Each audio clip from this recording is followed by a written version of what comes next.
नमस्ते, मैं उमंग उपाध्याय आप सबका स्वागत करती हूँ। बच्चों, आज हम कक्षा 11 में सांख्यिकी के अंतर्गत केंद्रीय प्रवृत्ति के मान का अध्ययन करेंगे। तो आपको सबसे पहले ये पता होना चाहिए कि केंद्रीय प्रवृत्ति के मान क्या होते हैं। केंद्रीय प्रवृत्ति मतलब एक ऐसा मान जो कि पूरी श्रेणी का प्रतिनिधित्व करता हो, ऐसा मान कहलाता है केंद्रीय प्रवृत्ति का मान या केंद्रीय प्रवृत्ति के मूल्य। तो आज जो हम बात करने वाले हैं उसमें हम बात करेंगे माध्य की। वैसे केंद्रीय प्रवृत्ति के मान माध्य, माध्यिका और बहुलक होते हैं, लेकिन इस वीडियो में हम सिर्फ समांतर माध्य की बात करेंगे। बच्चों, साधारण भाषा में बोले तो माध्य का अर्थ होता है एवरेज। जैसे कि जब आपसे रिजल्ट पूछा जाता है तो आपके रिजल्ट में, आपकी अंक सूची में विषयवार अंकों का विवरण है, लेकिन आप विषयवार अंक ना बताते हुए आप अपना प्रतिशत बताते हैं, तो ये प्रतिशत ही माध्य होता है।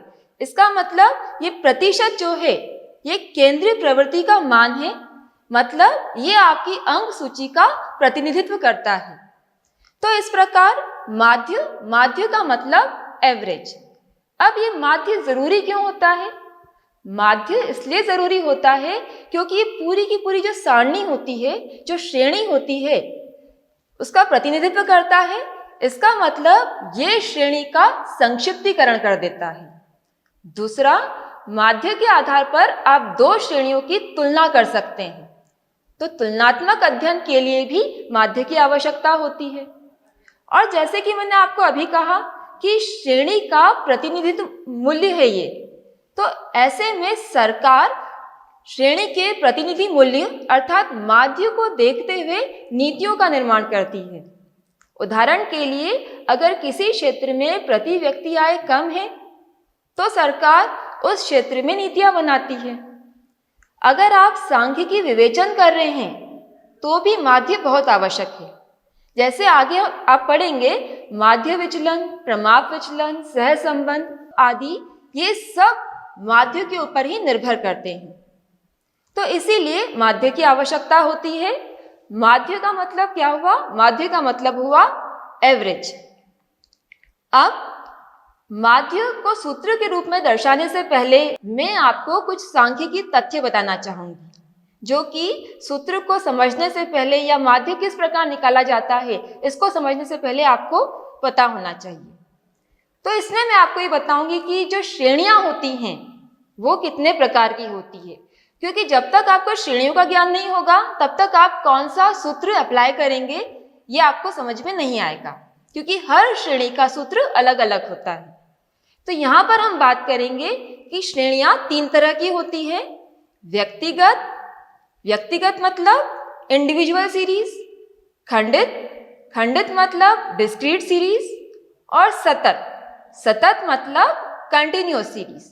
व्यक्तिगत श्रेणी या इंडिविजुअल सीरीज में व्यक्तिगत आधार पर मूल्यों को रखा जाता है।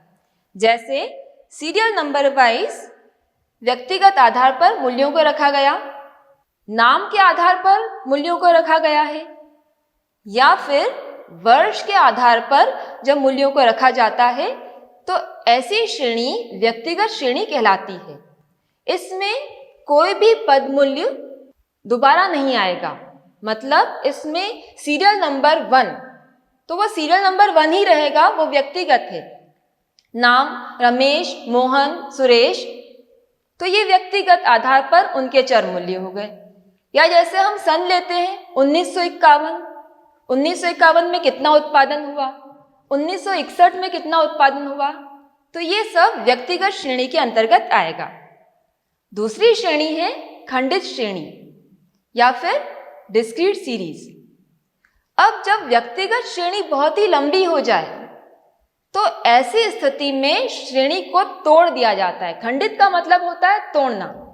तो यहाँ पर जब चर मूल्य और उनकी आवृत्ति रखी जाती है तो ऐसी श्रेणी को खंडित श्रेणी कहते हैं।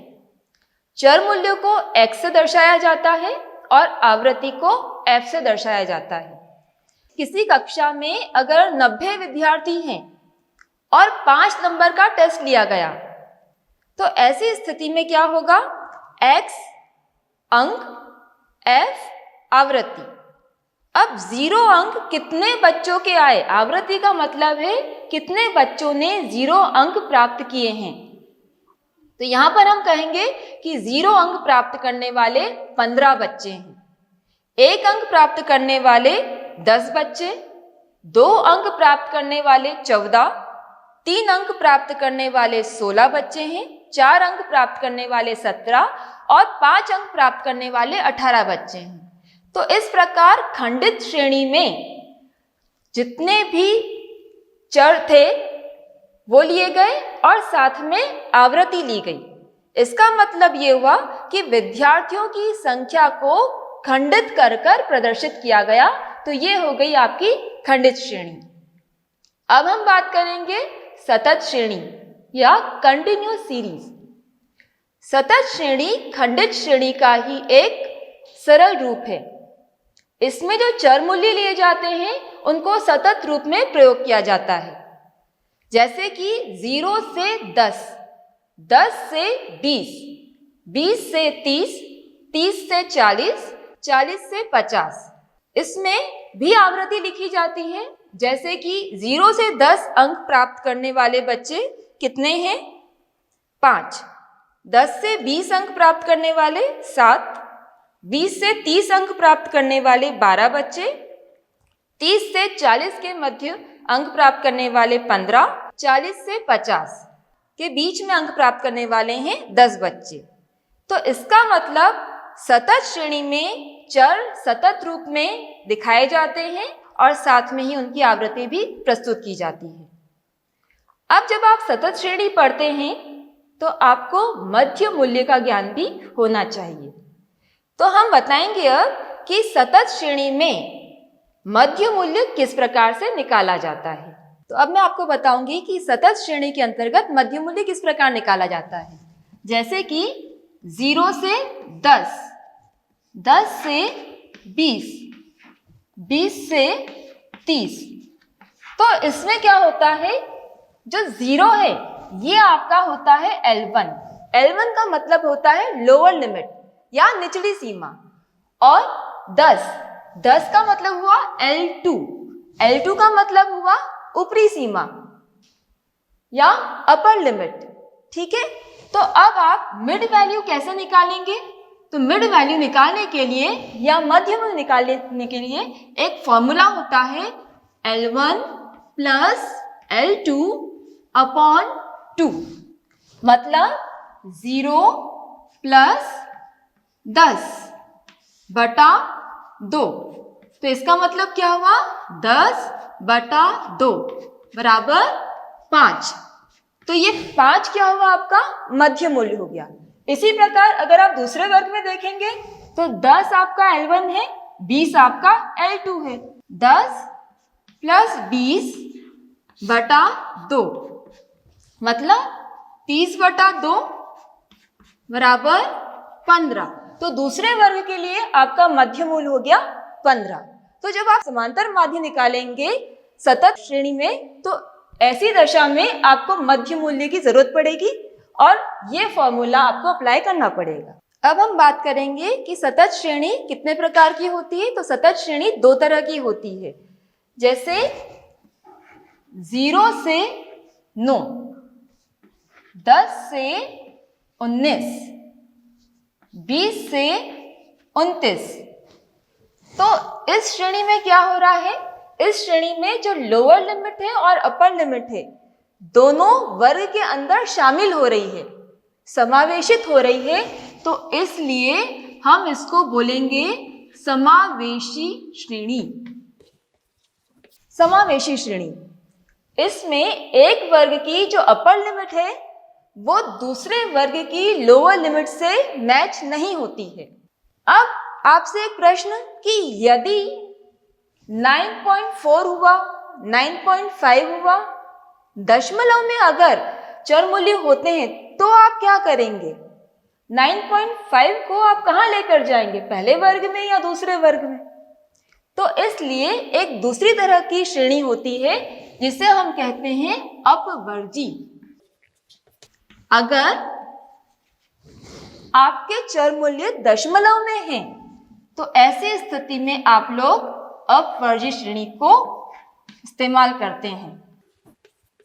अब इसमें जो एक वर्ग की अपर लिमिट है वो दूसरे वर्ग की लोअर लिमिट हो जाती है। मतलब इस वर्ग में आप 0 से लेकर 9.9 चर को शामिल करेंगे और 10 को छोड़ देंगे। अपवर्जी मतलब एक्सक्लूड, तो इसको बोलते हैं इंक्लूसिव सीरीज, समावेशी। इसमें क्या हो रहा है, ये जो अपर लिमिट है ये इंक्लूड की जा रही है, इसीलिए इंक्लूसिव सीरीज है, समावेशी श्रेणी है। और इसमें एक्सक्लूड की जा रही है, इसलिए ये अपवर्जित श्रेणी है। फिर 10 कहाँ जाएगा, 10 दूसरे वर्ग की लोअर लिमिट बन जाएगा। इसी प्रकार दूसरे वर्ग में 10 से 19.9 तक तो आप इसी वर्ग में लेंगे और 20 अगले वर्ग में चला जाएगा। तो इस प्रकार समावेशी श्रेणी में एक वर्ग की उच्चतम सीमा अपर लिमिट दूसरे वर्ग की लोअर लिमिट से मैच नहीं होती। अपवर्जित श्रेणी में एक वर्ग की अपर लिमिट दूसरे वर्ग की निम्नतम सीमा से मैच होती है। तो बच्चों, आपने श्रेणियों के विषय में जान लिया। अब मैं आपको बताऊंगी कि अलग अलग श्रेणियों में माध्य किस प्रकार से निकाला जाता है। तो अलग अलग श्रेणियों में माध्य निकालने के लिए सूत्र भी अलग अलग होते हैं और हर श्रेणी में माध्य को 2 तरीकों से निकाला जाता है। एक होता है डायरेक्ट मेथड, प्रत्यक्ष विधि, और एक होता है इनडायरेक्ट मेथड, अप्रत्यक्ष विधि। और जो इनडायरेक्ट मेथड होता है उसे ही हम शॉर्टकट मेथड या फिर लघु रीति भी कहते हैं। अब हम देखेंगे कि व्यक्तिगत श्रेणी में समांतर माध्य किस प्रकार से निकाला जाता है। तो सबसे पहले हम देखेंगे डायरेक्ट मेथड। डायरेक्ट मेथड का मतलब प्रत्यक्ष रीति के द्वारा समांतर माध्य निकालना। तो सबसे पहले बच्चों, आपको इसका फॉर्मूला पता होना चाहिए। समांतर माध्य को डिनोट करते हैं x बार से,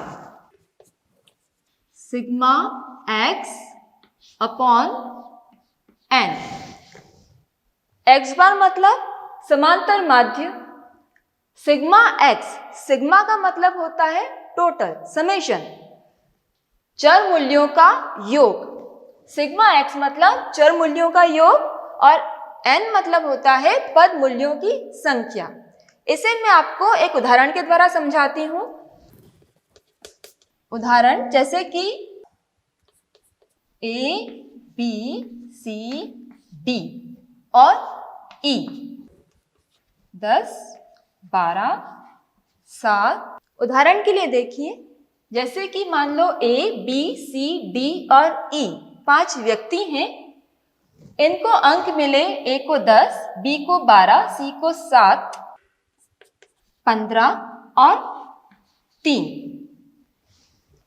तो इसमें हम माध्य किस प्रकार से निकालेंगे? तो ये है इंडिविजुअल सीरीज। सबसे पहली चीज, इंडिविजुअल का formula x bar is equal to sigma x upon n। अब इसमें सिग्मा x ये आपका x है, तो ये चर मूल्य है, चर मूल्यों का योग। तो योग करेंगे 2, 7, 9, 9, 5, 14, 14 और 3, 17, 17 की 7, हासिल का 1, 2, 3, 4, 47। तो सिग्मा x क्या हुआ आपका? सिग्मा x हुआ 47। और इंडिविजुअल सीरीज में n क्या होता है? नंबर ऑफ आइटम्स या पद मूल्यों की संख्या। इसको आप यहां गिनेंगे, 1, 2, 3, 4, 5। तो n हुआ आपका 5। फॉर्मूले में वैल्यू रखेंगे 47/5। तो आपका उत्तर आता है 9.4। तो मतलब व्यक्तिगत श्रेणी में आपका समांतर माध्य हुआ है 9.4। अब व्यक्तिगत श्रेणी में अप्रत्यक्ष विधि के द्वारा किस प्रकार से माध्य निकाला जाता है, मैं आपको वो बताऊंगी। अप्रत्यक्ष विधि को ही हम लघु रीति भी कहते हैं, मतलब इनडायरेक्ट मेथड या फिर शॉर्टकट मेथड से कैसे हम मीन निकालेंगे। तो उसका फॉर्मूला होता है a प्लस और minus sigma dx upon n। यहां पर a का मतलब क्या हुआ? यहां पर a का मतलब होता है एज्यूम्ड मीन, अर्थात कल्पित माध्य। कल्पित माध्य कैसे निकालते हैं? कल्पित माध्य जो आपके चर मूल्य हैं उसमें से किसी भी वैल्यू को आप कल्पित माध्य के रूप में ले सकते हैं।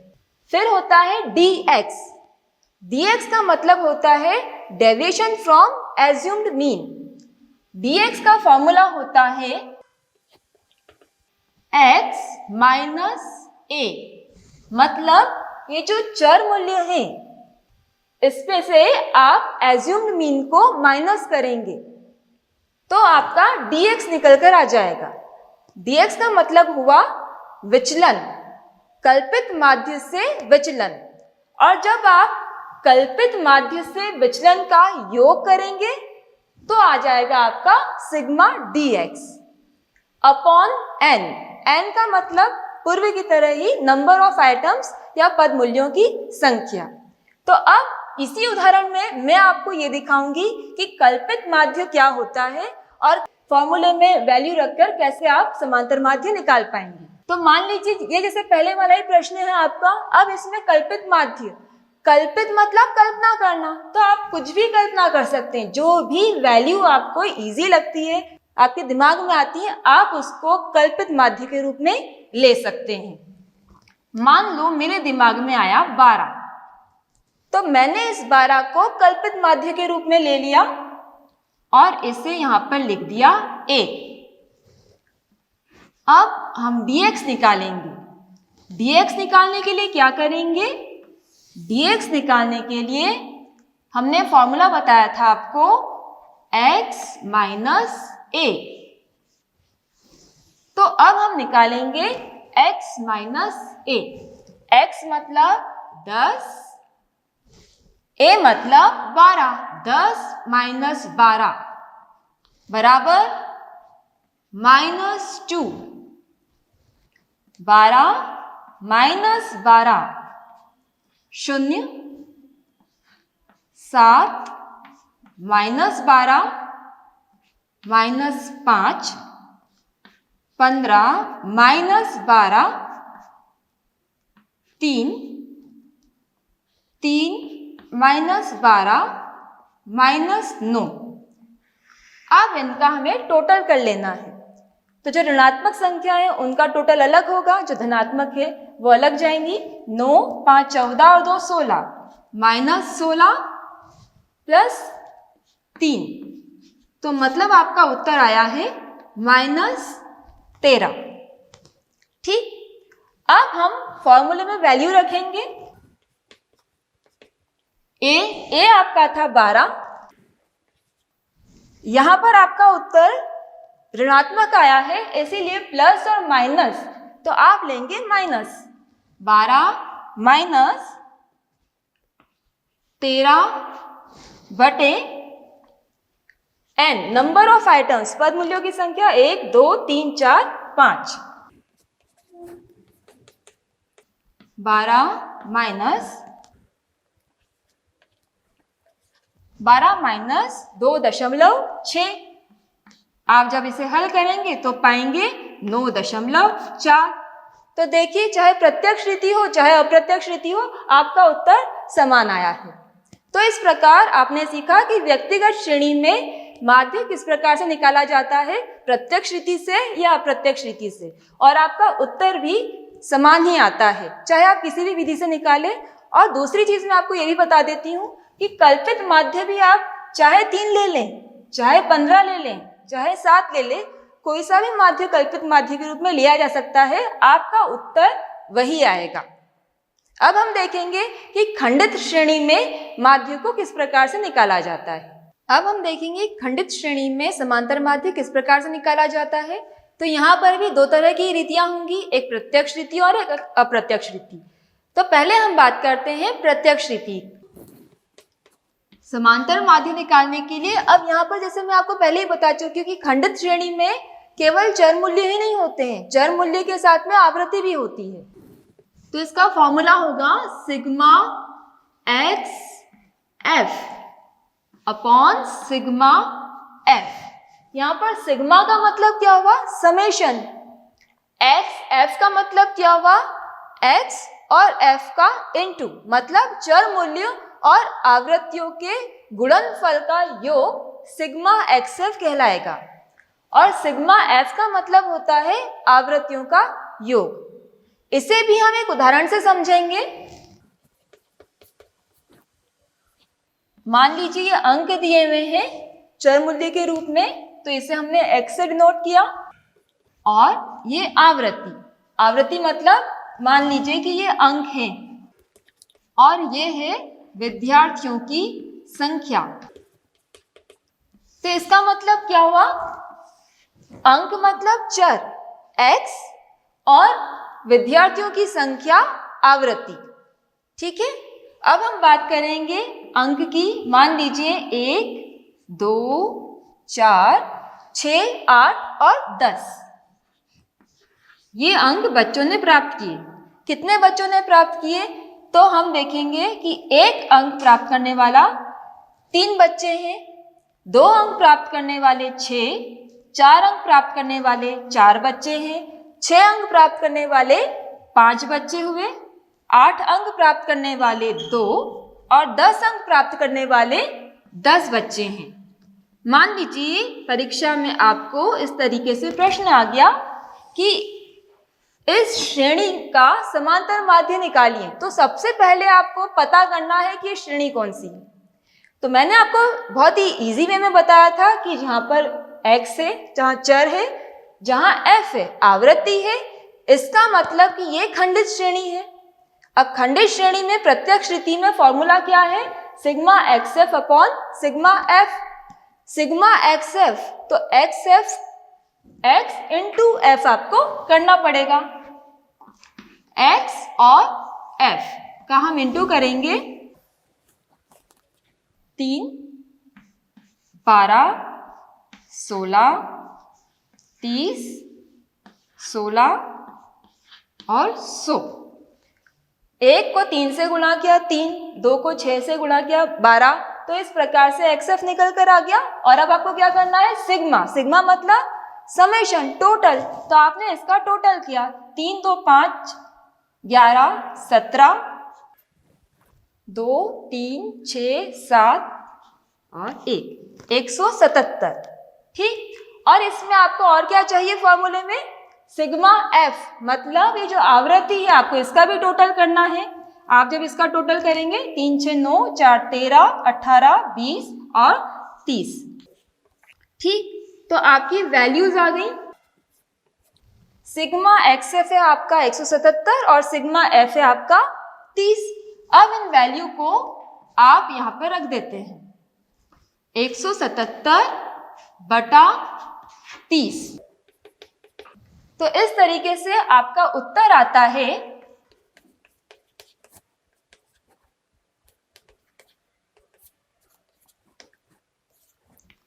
5.9। तो इसका मतलब कि आपका समांतर माध्य है 5.9। अब इसी प्रश्न को अगर मैं आपसे ये कहूं कि आप अप्रत्यक्ष रीति के द्वारा करें, तो अब आप कैसे करेंगे? तो अब मैं आपको उसका फॉर्मूला बताऊंगी। अब हम देखेंगे खंडित श्रेणी में अप्रत्यक्ष रीति या इनडायरेक्ट मेथड या फिर शॉर्टकट मेथड के द्वारा हम कैसे समांतर माध्य निकाल सकते हैं। तो इसका फॉर्मूला होगा, जैसे पहले आपने देखा था वैसा ही फॉर्मूला है, a प्लस और minus sigma f dx upon sigma f। इसमें से फर्क ये आया है कि इसमें चूंकि आवृत्ति है, तो जो विचलन हमने निकाला है कल्पित माध्य से विचलन, उसको हमको आवृत्ति से गुणा करना पड़ेगा। तो यहाँ पर हम एज्यूम्ड मीन निकालेंगे। अब यहाँ पर आपको ध्यान रखना है कि यहाँ पर 2 चीजें आपके पास में है, एक है चर मूल्य और एक है आवृत्ति। तो आपको एज्यूम्ड मीन या कल्पित माध्य चर मूल्य में से निकालना है। आप कुछ भी चर मूल्य में से एज्यूम कर सकते हैं। ठीक है, तो मान लीजिए आपने 1 को एज्यूम कर लिया। ठीक, अब यहाँ मैंने आपको एक को एज्यूम करके इसलिए दिखाया है कि मान लीजिए जैसे पिछली बार हमने देखा था कि प्लस और माइनस में उत्तर आ रहे थे, तो अगर प्लस और माइनस में आपको योग करने में दिक्कत आती है तो आप सबसे छोटे वाले मूल्य को कल्पित माध्य के रूप में ले लीजिए, तो आपका उत्तर हमेशा ही प्लस में आएगा। ठीक है, तो अब हम कल्पित माध्य निकालेंगे। फॉर्मूला वही का वही रहेगा, x minus a, 1 minus 1 0, 2 minus 1 1, 4 minus 1 3, 6 minus 1 5, 8 minus 1 7, 10 minus 1 9। ठीक है, ये dx कैसे निकाला है आपने? चर मूल्य में से कल्पित माध्य को माइनस करके। अब हमें क्या चाहिए? f dx। तो f और dx का हम इंटू करेंगे। 3 को जब 0 से गुणा किया जाएगा तो 0, 6, 12, 25, 14 और 90। अब हमें चाहिए सिग्मा df। सिग्मा मतलब समेशन, टोटल। इसको हम टोटल करेंगे। 6 और 2 8, 5 13, 17, 2 4 5 9 147। ठीक है, और बच्चों जब भी आप टोटल करते हैं या गुणा करते हैं तो एक बार फिर से क्रॉस चेक जरूर करें कि आपने सही किया है कि नहीं किया है। उसके बाद में हम वैल्यूज को रखेंगे। a हमारा है 1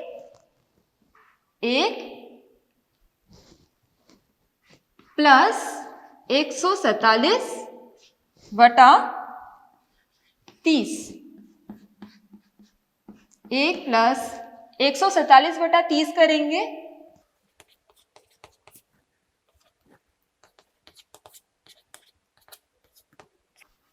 चार 4.9। देखिए उत्तर हमारा फिर से वही आया, 5.9। ठीक, तो चाहे आप प्रत्यक्ष रीति से करोगे या अप्रत्यक्ष रीति से करोगे, आपका उत्तर समान आएगा। अब हम देखेंगे कि सतत श्रेणी में किस प्रकार से समांतर माध्य को निकाला जाता है। तो बच्चों यहाँ आपको बिल्कुल भी दिक्कत नहीं आएगी। जैसे समांतर माध्य आपने खंडित श्रेणी में निकाला था, उसी प्रकार से समांतर माध्य को आप सतत श्रेणी में भी निकाल सकते हैं। और फॉर्मूला जो खंडित श्रेणी में था वही का वही फॉर्मूला सतत श्रेणी में यूज किया जाता है। बस एक फर्क आता है, मैंने आपको मिड वैल्यू निकालना सिखाया था, तो उस मिड वैल्यू को आप एज x लेते हैं या उस मिड वैल्यू को आप चर के मूल्य में लेते हैं। जैसे यहाँ पर मैं बता दूं, ये आपका 0 से 10, 10 से 20, 20 से 30, 30 से 40 और 40 से 50, ये आपकी सतत श्रेणी के चर मूल्य हो गए। मान लीजिए 3, 4, 6, 10 और 2, ये आपकी फ्रीक्वेंसी हो गई। ये है आपका यहाँ पर x और ये है आपकी फ्रीक्वेंसी। तो अब आपके लिए क्या निकालना है? इसमें मिड वैल्यू निकालनी है। तो जो आप मिड वैल्यू निकालोगे उसको आप x से डिनोट करोगे, मतलब वो चर मूल्य के रूप में हो जाएगी। तो ये आपने 0 और 10, मिड वैल्यू क्या हो गई? 5। यहाँ पर मिड वैल्यू क्या हो गई? 15, 25। वीडियो के प्रारंभ में हम ये देख चुके हैं कि मिड वैल्यू किस तरीके से निकाली जाती है। और जैसे ही आपने मिड वैल्यू निकाल ली तो ये हो गए आपके चर मूल्य और ये हो गई आपकी आवृत्ति।